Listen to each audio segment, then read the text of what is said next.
pentavalent wholesale vaccines, they don't produce them anymore because it went to Indonesia and to India.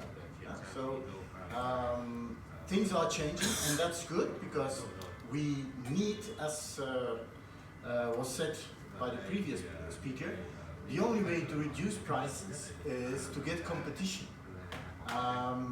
And I'm not 100% in agreement when he said for the old vaccines. Well, in the EU we have an old, in our eyes, old vaccine is 20 years on the market. Yeah? An hexavalent acellular pertussis vaccine containing diphthery, tetanus, pertussis, hip, and polio. Yeah? That vaccine was on the market for €65 per shot. In Belgium we give 4 shots per baby, yeah? Which is a huge price. And only in 2012 we had the first competitor on the market, and the price went from 65 to 25, yeah? For an old vaccine. Yeah? And today we have 3 competitors, and the price is going down again. Another one on human papillomavirus vaccines.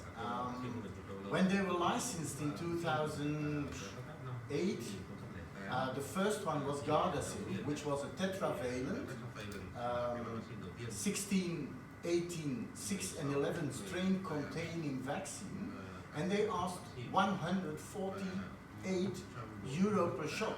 At that time point you needed 3 shots. Yeah?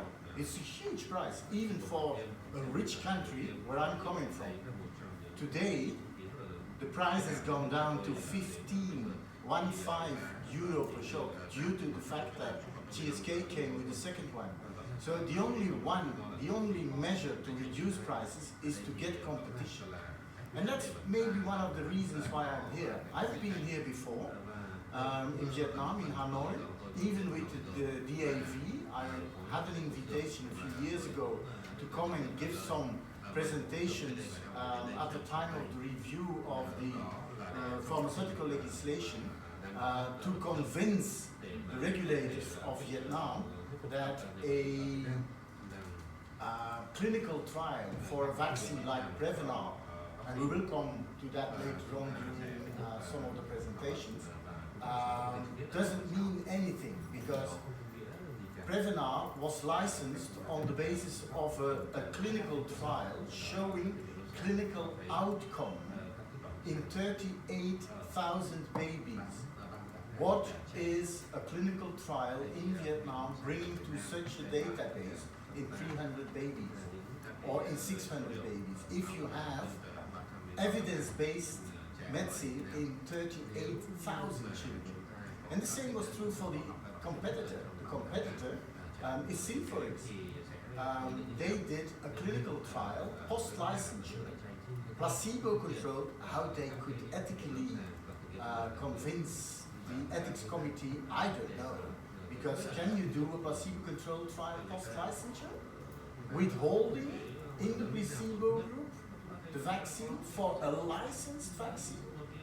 Yeah, very difficult. But they did it in 45,000. And again, the outcome was very reassuring.